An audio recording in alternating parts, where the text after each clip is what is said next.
श्री शिवाय नमस्तुभ्यम। आज के हमारे इस वीडियो में हम आप सभी के लिए भोलेनाथ और माता पार्वती की एक बहुत ही सुंदर सी और अद्भुत कहानी लेकर आए हैं। एक समय की बात है, भोलेनाथ कैलाश पर्वत पर अपने ध्यान में मग्न थे। तभी माता पार्वती ने देखा कि ध्यान उधर भोलेनाथ मुस्कुरा रहे हैं। माता पार्वती से रहा नहीं गया। उन्होंने भोलेनाथ से पूछा, स्वामी, मैंने आपको पहली बार समाधि में मुस्कुराते हुए देखा है, क्या बात है? इसका क्या कारण हो सकता है?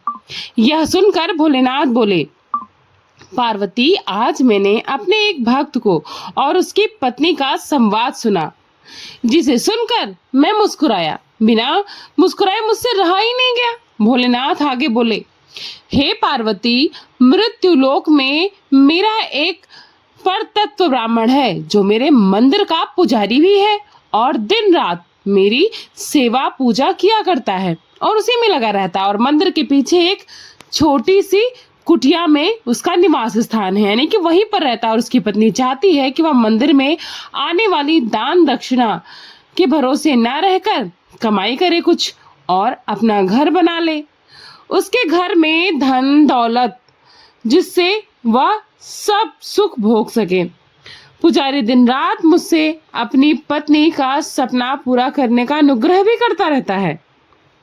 पुजारी से तंग आकर आज उसकी पत्नी ने उससे कहा, जिस भोलेनाथ से तुम घर मांगते हो उनके पास खुद घर नहीं है, वह तो कैलाश पर्वत पर रहते हैं, वो तुम्हें कहां से घर ला कर देंगे? यह सुनकर पार्वती जी को बड़ा आश्चर्य हुआ। वह बोली, स्वामी, यह सुनकर मुझे बहुत बुरा लगा। आप उसे एक सुख सुविधा भरा घर क्यों नहीं दे सकते हैं? आप उसे ऐसा घर दे दें। इस पर भोलेनाथ बोले, पार्वती, यह मेरे वश में नहीं है। मृत्युलोक में सभी जीव अपने अपने कर्मों का फल भोग रहे हैं। जैसे यह पंडित पिछले जन्म में यह एक साहूकार था जो दूसरों के जेवर आदि हड़प लिया करता था और उस जेवर और ब्याज के पैसों का उपयोग इसकी पत्नी भी करती थी। इसी कारण वह अपनी पत्नी के साथ अपने कर्मों का फल भुगत रहा है। इस जन्म में यह मेरी सेवा पूजा कर रहा है, लेकिन जब तक इसके कर्मों का पुराना हिसाब किताब पूरा नहीं होता, इसे घर नहीं मिल सकता। यही विधि का विधान है। माता पार्वती जी बोली, यह सब तो ठीक है प्रभु, इसकी पत्नी जो कि निंदा कर रही है आपकी, उसका क्या? इस पर भोलेनाथ बोले, पार्वती, इस सृष्टि के आरंभ में यह लिखा जा चुका है, जैसे जैसे कलयुग निकट आएगा मनुष्य भगवान की भक्ति की जगह निंदा करने लगेगा।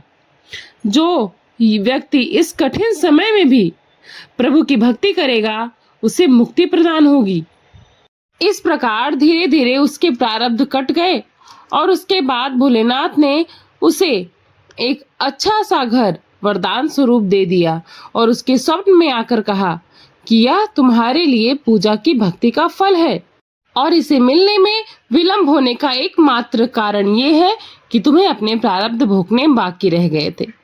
तो भाई, इस कलयुग में सिर्फ एक ही नियम है और हर युग में एक नियम है। अगर हम कोई कर्म करते हैं तो उसका भुगतान हमें इसी मृत्यु लोक में भोगना पड़ता है। यदि हमारे ऊपर कोई कष्ट आता है तो हमेशा ये सोचकर पार करना चाहिए कि हमारा ही कोई प्रारब्ध ऐसा रहा होगा जो हमें आज काटना पड़ रहा है, और भगवान पर भरोसा करके वो दिन काट लेना चाहिए। उसके बाद भगवान हमारी जरूर सुनते हैं। कथा कैसी लगी आप सभी को कमेंट बॉक्स में जरूर बताइएगा। मिलते हैं नई कथा के साथ नई वीडियो में, तब तक के लिए अपना खूब सारा ख्याल रखिएगा। Thanks for watching. पूर्णिमा के शुभ ब्लॉग। राधे राधे, जय श्री कृष्ण।